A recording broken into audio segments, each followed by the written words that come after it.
Today I am going to start with EMF equation. EMF मैं लिख रहा हूँ और इसको ध्यान से देखिए. EMF equation of DC generator. This is the EMF equation. अब हम लोग इसमें क्या क्या मानते हैं. Suppose let P is equal to number of poles, all are there in case of DC generator. Phi is equal to flux per pole in Weber, unit इसका weber होगा. N is equal to speed, क्या चीज़ का, speed of rotation इन क्या चीज़ में, RPM. And A is equal to number of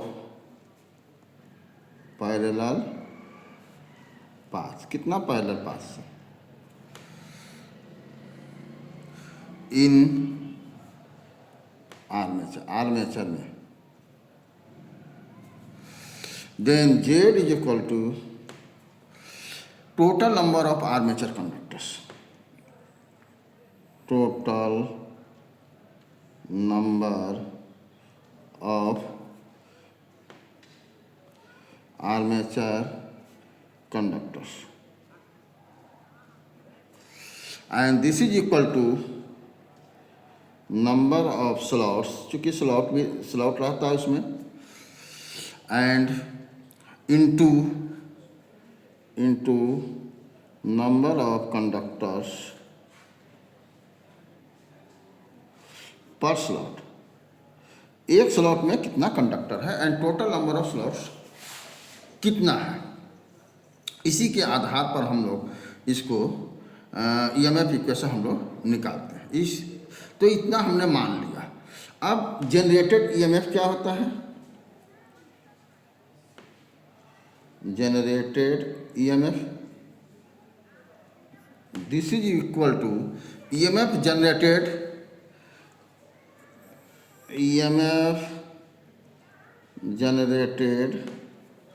in any one of the parallel paths, in any one of the parallel paths. So EMF generated पर अब हम लोग जब निकालेंगे, ये तो हो गया EMF जनरेटेड पूरा कंडक्टर का. अब हमको निकालना है कि EMF जनरेटेड पर कंडक्टर जो कि Faraday law of electromagnetic induction है. सो उसके आधार पर हम लोग निकालते हैं first EMF generated per conductor. पर ऐसे भी हम लोग लिखते हैं per conductor, and this is equal to d phi upon dt, जहाँ नंबर ऑफ टर्न्स जो होगा this is equal to 1. Now अब हम लोग क्या लेते हैं, number of revolutions, now number of revolutions per second. चूँकि आर्मेचर रिवॉल्व कर रहा है तो हम लोग ले रहे हैं नंबर ऑफ रिवोल्यूशंस, ठीक है, per second, and this will equal to N upon 60. N upon 60 क्यों होगा, क्यों N दिया हुआ है नंबर ऑफ, यहाँ पर दिया हुआ है number of rotation in RPM. तो यहाँ नंबर ऑफ रिवोल्यूशंस सेकेंड में हम लोग ले रहे हैं, इसलिए N/60, चूँकि 60 सेकेंड का 1 मिनट होता है. नाउ द टाइम टेकन कितना हो जाएगा, time taken by the armature by the armature for one revolution,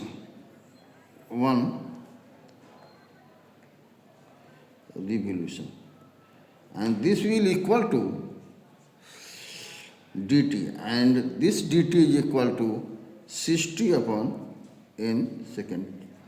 क्यों होगा? क्योंकि पर रिवोल्यूशन क्या है, रिवोल्यूशन पर सेकंड क्या है, n/60 है। तो एक सेकेंड में अब कितना टाइम लेगा, एक रिवोल्यूशन में कितना टाइम लेगा, तो 60/n second. Now flux cut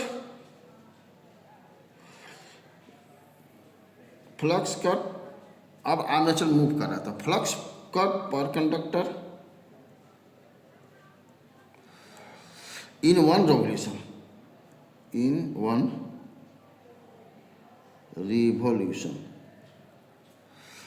and this is equal to, इसको हम लोग मानते हैं d phi, then d phi is equal to flux into number of poles, and this will be in Weber. Okay, hence according to the Faraday's law,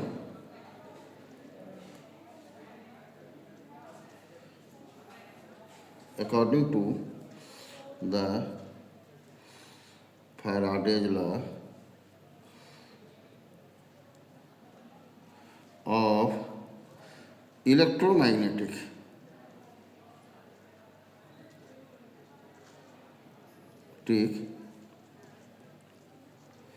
induction, क्या होगा?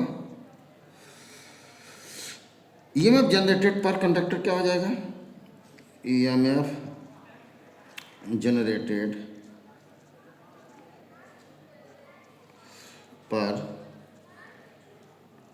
conductor, this will equal to d phi upon dt। अब हमारा d phi क्या है, तो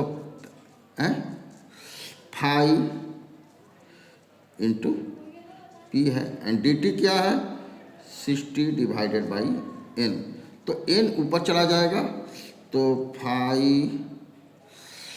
p n upon 60 volts, ठीक है। So the number of the EMF, therefore the EMF generated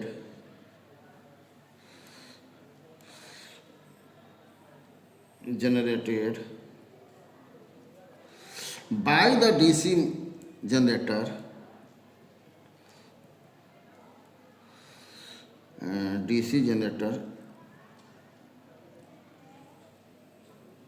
इसको अगर हम लोग EG मानते हैं, E and G, this is equal to EMF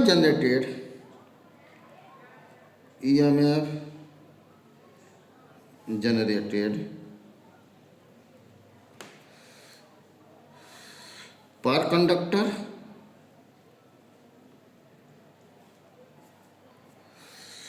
into number of conductors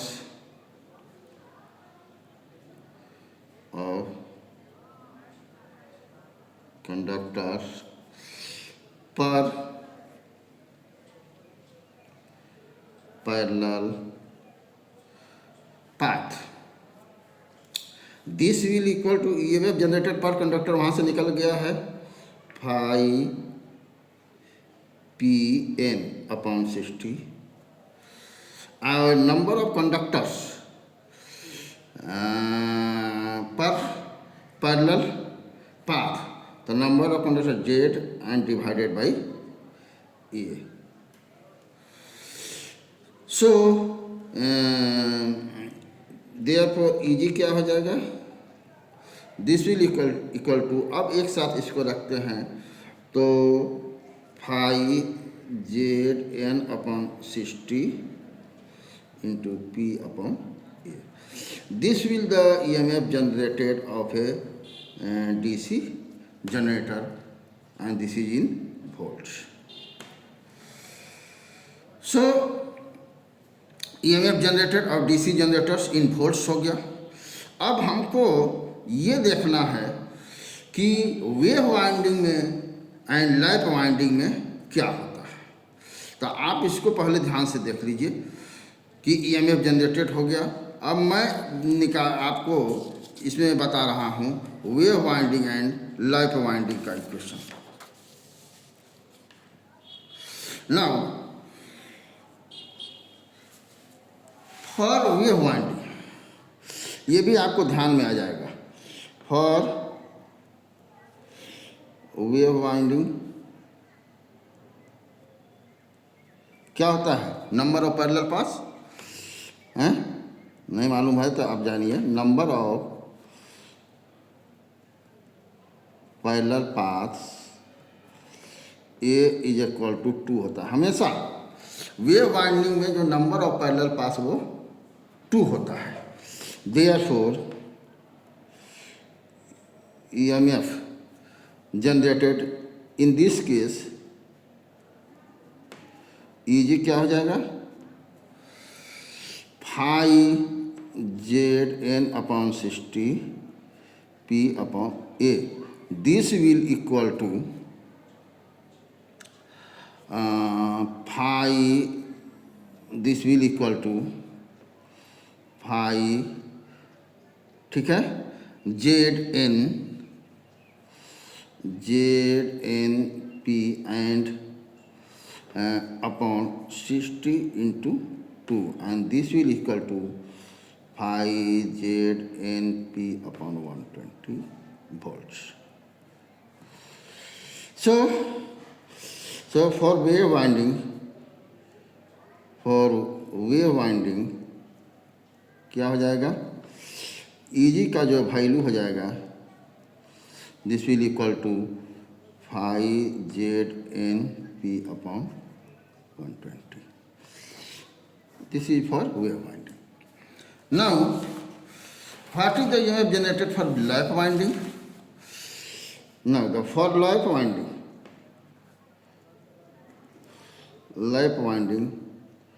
इसमें जो नंबर ऑफ पैरेलल पास होता है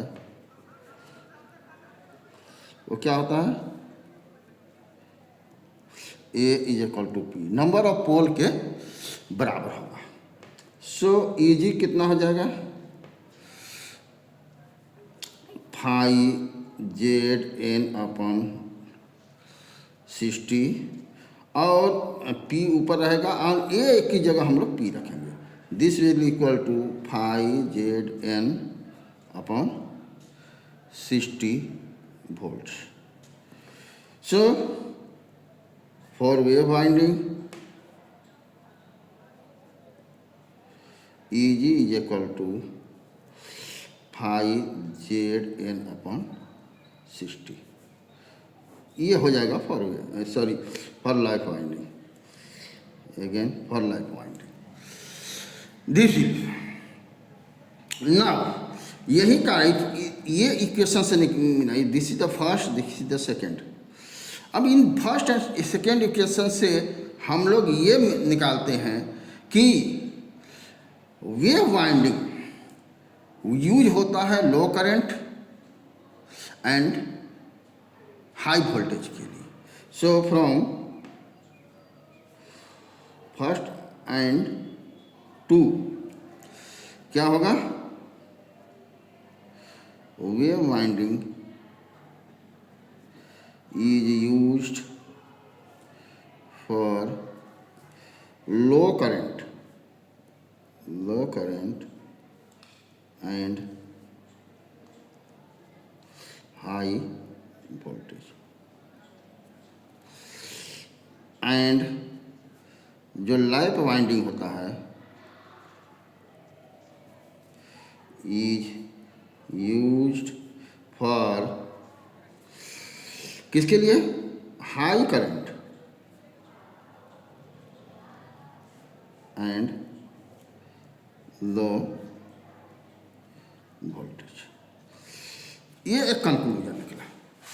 एगेन हम लोग जान रहे हैं फर्स्ट इक्वेशन से हम लोग ईएमएफ इक्वेशन से आते हैं।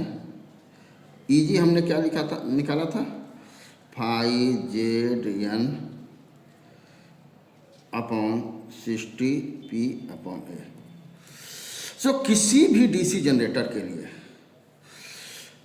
क्या होता है, for a given DC generator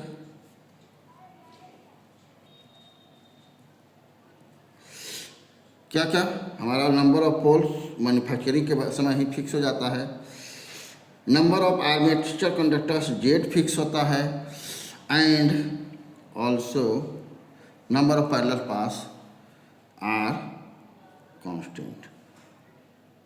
मतलब number of poles, number of armature conductors and number of parallel path, ये सब कांस्टेंट होगा। देयरफॉर हमारा Eg क्या हो जाएगा, Eg is equal to K phi N, where K हम लोग क्या लिख देंगे, K is equal to Z P upon 60 and नीचे हो जाएगा A, this will be the value of K. और जब प्रोपोर्शनलिटी कांस्टेंट हटा देंगे तो Eg is equal proportional to किसके हो जाएगा, फाई इंटू एन को हो जाएगा। This is the third equation. अब आइए, अब हम लोग इसमें देखते हैं इससे क्या कंक्लूजन निकलता है। दिस मीन्स कंक्लूजन के बारे में बताते हैं। EMF generated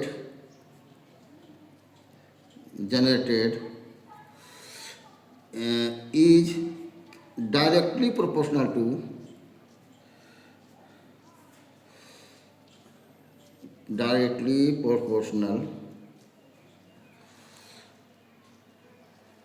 to flux per pole, इसको हम लोग फाई कहते हैं, इसको ध्यान याद रखिएगा, एंड स्पीड इन। अब हम बता रहे हैं इन आवर लाइफ में, प्रैक्टिकल लाइफ, जब भी स्पीड बढ़ाते हैं किसी भी डीसी जनरेटर का तो उसका ईएमएफ जनरेटेड बढ़ता है, इसलिए वो वोल्टेज ज़्यादा देता है। जब फ्लक्स पर भी बढ़ाते हैं तो भी वो ईएमएफ बढ़ेगा और वोल्टेज ज़्यादा देगा। So this is the EMF generated equation of DC generator. Okay, and now thank you.